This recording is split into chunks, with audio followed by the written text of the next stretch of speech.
Ok, muchas bendiciones nuevamente, iglesia, a todos a aquellos que se han unido a través de estos minutos que hemos estado adorando a Dios. Nuestra hermana Dalmira Godoy nos dice, los estoy viendo. Gracias, hermana, por compartir con nosotros y esperamos de que de principio a fin pueda quedarse no solo viéndonos, sino recibiendo de parte de nuestro todopoderoso Dios. Nuestra hermana Maricruz dice, alabo a Dios. Alabo a Dios por su misericordia en guardar la vida de mis sobrinas, de Mati y de Luna Sofía. Gracias, Padre bendito. Me encanta, ¿verdad? Esos testimonios de la fidelidad de Dios y de la cobertura de nuestro Dios Santo. También nuestra hermana Michelle nos dice buenas noches y bendiciones, al igual que nuestra hermana Jenny Betancourt, que le desea muchas bendiciones a la iglesia de Cristo en la colonia Kennedy. Que pronto, ¿verdad? Esta semana estaremos de 27 aniversario. Mientras tanto, preparemos nuestro corazón para recibir la palabra de Dios en esta noche. Nuestro hermano Guadalupe Mayo va a estar compartiendo con nosotros este tiempo de palabra y ministración. Tiempo es tuyo, Lupe. Bien, buenas noches, hermanos y hermanas. Les ruego que abran sus Biblias ahí en sus hogares, y que vayan a la última parte de su Biblia, específicamente que busquen el libro de Apocalipsis, o lo puede buscar también en su dispositivo móvil, en su tablet, en su aplicación. Eh, la semana pasada di una clase relacionada con el hecho de gozarnos, el hecho de que Dios no ve para malo o no ve para nada malo la satisfacción que uno puede experimentar aquí en esta tierra. Y hoy voy a hablar de algo que parecería ser la antítesis de lo que enseñamos el miércoles pasado, lo opuesto, lo contrario. Eh, vamos al capítulo 2. Y específicamente vamos al versículo 8 y vamos a concentrarnos en estos cuatro versículos. ¿Ok? Dice entonces así la Sagrada Escritura, leo en la versión Reina Valera, y escribe al ángel de la iglesia en Esmirna, el primero y el postrero, el que estuvo muerto y vivió, dice esto: yo conozco tus obras y tu tribulación y tu pobreza, pero tú eres rico, y la blasfemia de los que se dicen ser judíos y no lo son, sino sinagoga de Satanás. No temas en nada lo que vas a padecer. He aquí, el diablo echará a alguno de vosotros en la cárcel para que seáis probados, y tendréis tribulación por 10 días. Sé fiel hasta la muerte, y yo te daré la corona de la vida. El que tiene oído, oiga lo que el Espíritu dice a las iglesias. El que venciere no sufrirá daño de la segunda muerte. Eso es lo que dice la Sagrada Escritura. Bien, acabamos de leer una porción de lo que conocemos hoy en día como el mensaje a las 7 iglesias. Es decir, es un mensaje que eh, Juan es el instrumento que hace llegar este mensaje a diferentes congregaciones de Asia Menor. Eso lo vemos en el capítulo 2 y también lo vemos en el capítulo 3.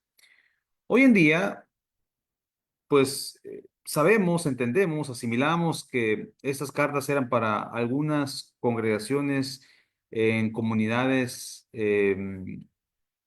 muy concretas, pero al leer las cartas, al leer el mensaje, entendemos que el mensaje también es universal y que el mensaje puede ser aplicado a nosotros hoy en día.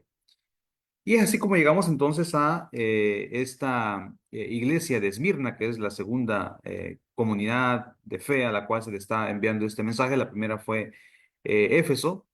Y es importante ubicarnos en el contexto de todo lo que está ocurriendo, ¿no?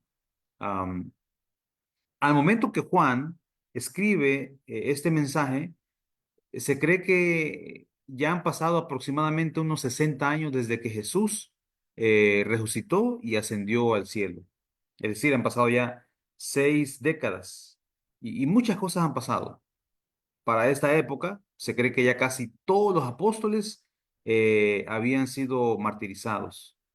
De hecho, Juan en este momento se encuentra aislado, se encuentra en la famosa isla de Patmos, allá por el mar Egeo, y para ubicarnos hoy en día en un mapa actual contemporáneo, diríamos que pues Juan está en lo que hoy en día sabemos que es la actual Turquía o la Asia Menor de aquel tiempo. No ha sido un tiempo fácil para la iglesia. Esos 60 años han sido años muy, muy difíciles. La tradición cristiana dice que ya para esta época muchos de los apóstoles o discípulos habían experimentado la muerte a causa de la persecución. Algunos creen que para esta época ya el apóstol Mateo había experimentado el martirio en un lugar que se llamaba Etiopía, allá en África. Se cree que él murió por una herida de espada. El famoso discípulo que escribe el Evangelio de Marcos también se cree que ya había muerto en Egipto. Algunos dicen que arrastrado por un caballo por las calles hasta que murió Marcos, el evangelista. Lucas, algunos dicen que fue ahorcado en Grecia como resultado de su predicación al mundo gentil. También la tradición cristiana dice que Tomás fue apuñalado en la India, eh, esto también por predicar la palabra. Y todos estamos sabidos que el apóstol Pablo también fue torturado y pues decapitado am, por el emperador o bajo el imperio romano, bajo Nerón, allá por la década de los 60. No han sido años fáciles para los cristianos. Ha sido un tiempo de mucha dificultad. Y entonces, en aquella región encontramos una comunidad que es la iglesia de Esmirna. Esmirna era una ciudad muy importante. eh, Se dice que competía con la ciudad de Éfeso por ver cuál de las dos tenía mayor protagonismo. De hecho, ella misma se hacía llamar a sí misma la gloria de Asia. Pero bueno, los estudiosos hoy en día, cuando hacen esta narrativa, están de acuerdo que era una ciudad muy, muy importante. Eh, eh, Importante también para el mundo pagano, ¿no? En esta ciudad de Esmirna había una cantidad de templos entregados, ¿verdad? Para que la gente idolatrara. Voy a mencionar algunos nada más. Había, ahí se cree que un templo para adorar al dios Apolo, otro templo para adorar a Afrodita, otro templo para adorar a Zeus, pero tal vez el mayor templo o el más significativo en la época que se escribe la carta es que ahí se ha levantado un templo para adorar al emperador Tiberio en esta época, ¿verdad? En la cual se escribe. Y también sabemos que la gente, no solamente el imperio, sino que las comunidades judías habían sido siempre hostiles, ¿verdad? Habían tenido cierta hostilidad con los cristianos. Y el asunto es que los cristianos la están pasando muy, muy mal. Y entonces se escribe este documento y es interesante ver la manera como Dios le manda, le envía, me ayuda Joel con el micrófono, este mensaje. Y entonces, imagínese usted, ¿no? Usted es un cristiano de Esmirna, sabe todo lo que está pasando, sabe todo lo que está aconteciendo, sabe que le está costando mucho guardar sus convicciones para permanecer firme, para permanecer con firmeza ante todo lo que está ocurriendo.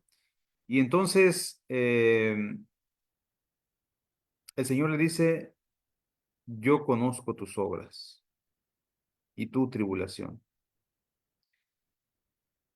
tu pobreza y también la blasfemia de los que dicen ser judíos y no lo son. Sumado a esto, esta comunidad de cristianos que la está pasando muy mal, eh, experimentan ciertas situaciones, ¿no? Por ejemplo, sabemos que era una comunidad pobre, o por lo menos una comunidad que experimentaba carencias. Los estudiosos hoy en día se debaten en qué exactamente estaba pasando en esa comunidad de Esmirna. Algunos, por ejemplo, basado en todo lo que vemos en el primer siglo, o los dos o tres incluso siglos de historia, algunos se atreven a decir que los primeros cristianos, probablemente lo mismo ocurría aquí en Esmirna, que debido a sus convicciones religiosas experimentaban el hecho de ser marginados socialmente y también laboralmente. Es decir, el hecho de ser cristiano en ese momento, en esa época, era tan desfavorable que incluso les perjudicaba para poder conseguir un empleo.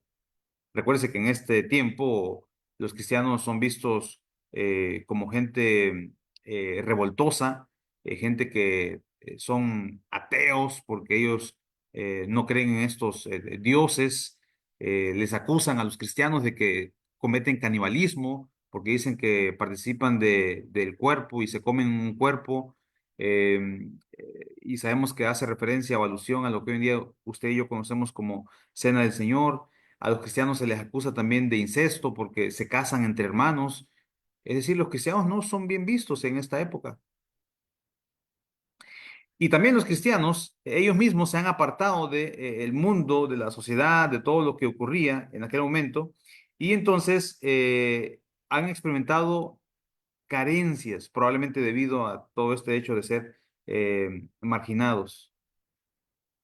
Pero tal vez lo más importante y lo más significativo para nosotros es este hecho de la tribulación que han pasado.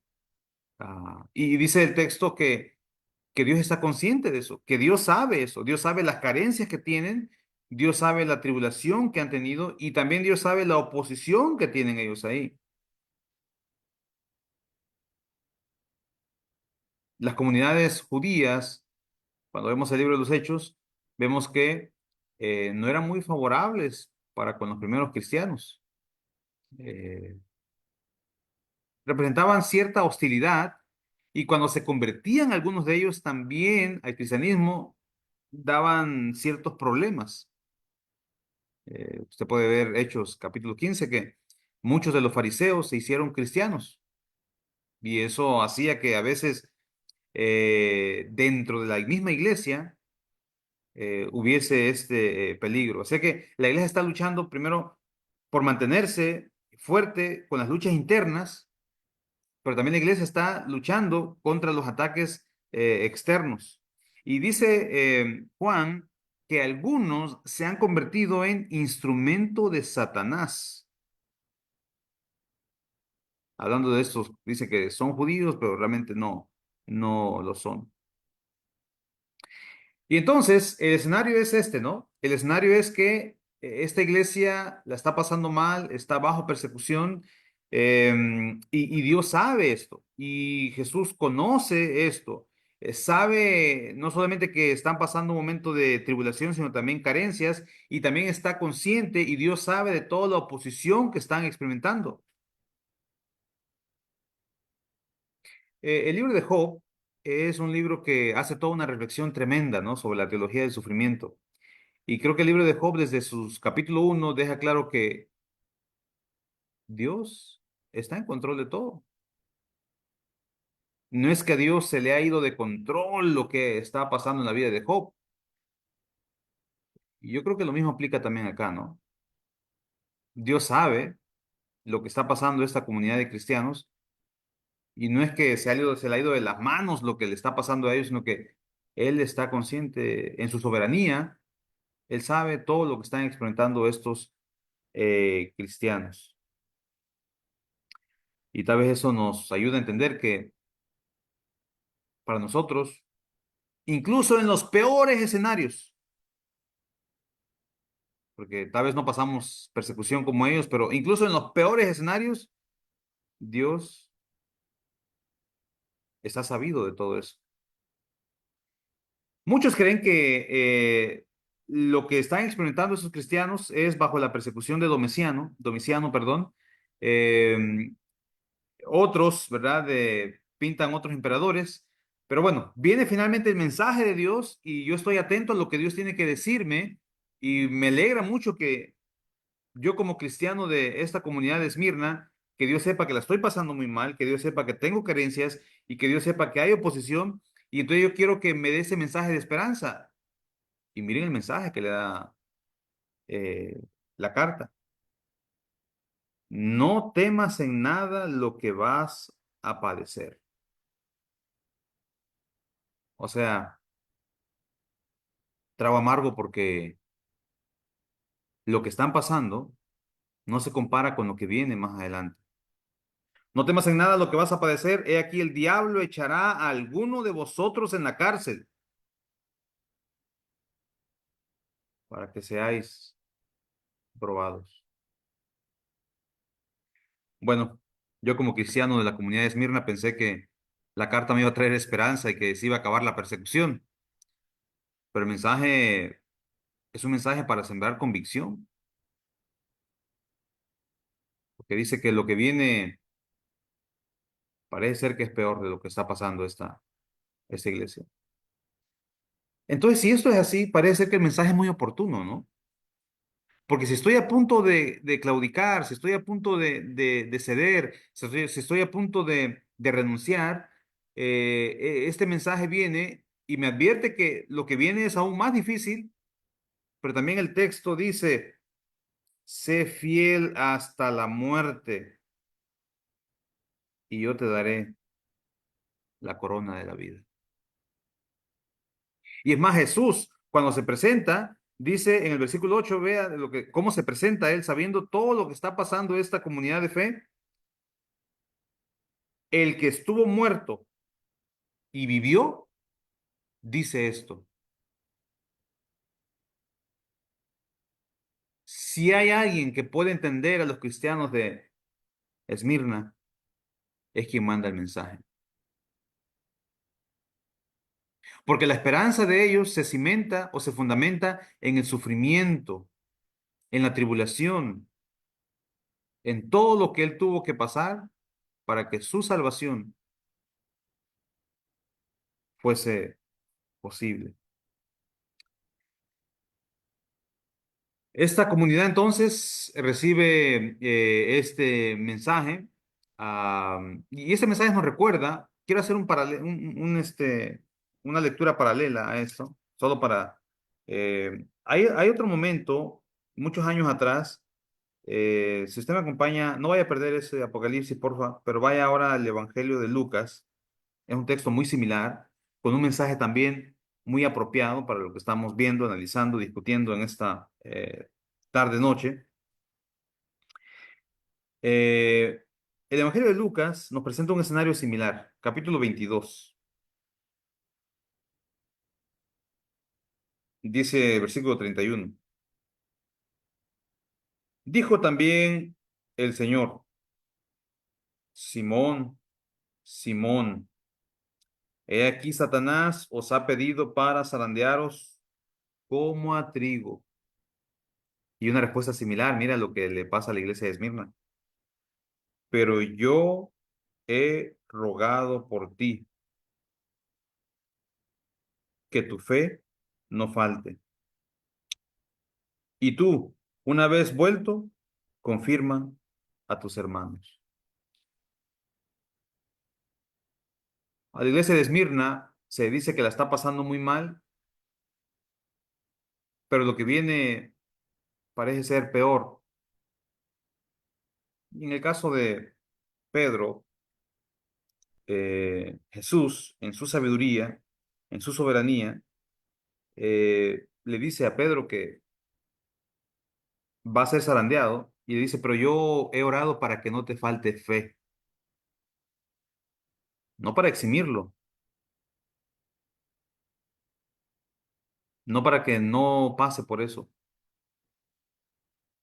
sino Jesús dice, he orado para que cuando venga eso, no te falte la fe. Y tú después confirma a tus hermanos. Hermano, hermana, muchas veces en la vida cristiana, pues no la pasamos tan bien como quisiéramos. No estamos exentos del sufrimiento, no estamos exentos de los problemas de la vida, no No estamos exentos de los problemas familiares, no estamos exentos de una cantidad de situaciones que mientras estemos vivos las vamos a experimentar. De este lado del cielo hay sufrimiento y usted y yo estamos de este lado. Pero si de algo nos sirve el mensaje que se le envía a Esmirna, es número uno, saber que Dios sabe todo lo que me está pasando. Y si hay alguien, si hay un ser que está consciente de eso, es Dios. Yo conozco tus obras, yo conozco tus carencias, yo conozco tu tribulación y yo conozco a tus enemigos, dice el Señor. Pero Él está en control de todo. Y de alguna manera, Él en su voluntad permite que esto ocurra.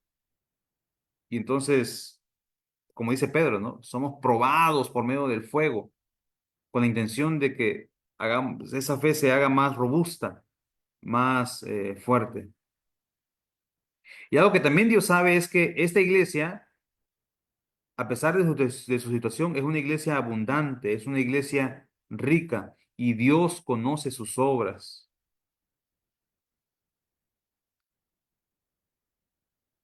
Dios le dice que sean fieles hasta la muerte y tendrán una recompensa. En esa misma ciudad de Esmirna se levantó un discípulo de los apóstoles. Hoy en día le conocemos a él como Policarpo. De hecho, algunos le llaman Policarpo de Esmirna. Él, cuando estaba siendo martirizado y le decían que negara su fe, él dijo: a mis 84 años ningún mal me ha causado mi Dios. ¿Por qué yo habría de negarlo? Y no negó. Y hoy en día este hombre se ha convertido en un ejemplo de convicción para los cristianos que vivimos hoy, hoy en día. Dice que aquel que logre permanecer firme, la segunda muerte, la segunda separación, no le hará daño, tendrá su recompensa. ¿Sabe que mientras preparaba la clase pude leer que esa ciudad de Esmirna, a través de los siglos, a través de los años, a través de diferentes épocas, se mantuvo como una de las ciudades eh, con mayor número de cristianos en su territorio? De hecho, hasta el día de hoy, am, es una de las ciudades en toda aquella región con el mayor número de cristianos. Parece ser que la iglesia entendió el mensaje. Parece ser que la iglesia se mantuvo firme. Parece ser que la iglesia atesoró el mensaje recibido. Tanto así que 2000 años después hay comunidades de fe, descendientes, ¿verdad?, de aquellos cristianos que pudieron soportar. Si yo pudiese resumir estos minutos que he hablado a usted, le diría lo siguiente. Dios sabe lo que estamos pasando. Dios sabe que en ocasiones no la pasamos bien. Y Él en sus propósitos, eh, en su soberanía, permite que esto ocurra. Y es importante que usted y yo estemos entendidos que Él, aún en las circunstancias más adversas, sigue estando en control de todo. Dios también conoce esa fidelidad y esa fidelidad Él la reconoce mediante la riqueza y abundancia que Él alaba de esta congregación. Dios sabe cuando nosotros nos mantenemos firmes ante la hostilidad. La iglesia hoy en día vive un momento de mucha hostilidad de la sociedad en la que vivimos. Eh, Como dijo Jeremías, ¿verdad? A lo bueno le llaman malo, a lo malo le llaman bueno, y la iglesia está en medio de todo esto. Pero cuando la iglesia decide permanecer firme en sus convicciones, eso no pasa desapercibido por el Señor. Y sí, aunque a veces quisiéramos que desaparecieran todas las cosas que nos causan incomodidad, Dios permite que éstas estén para cumplir ciertos propósitos que usted y yo desconocemos, pero definitivamente que Él en su soberanía, permite que esto ocurra para fortalecer nuestra, nuestra fe. Espero que este mensaje ayude a alguna persona que pueda entender la situación de esta iglesia a la luz de lo que le está pasando a él o a ella. Bendiciones.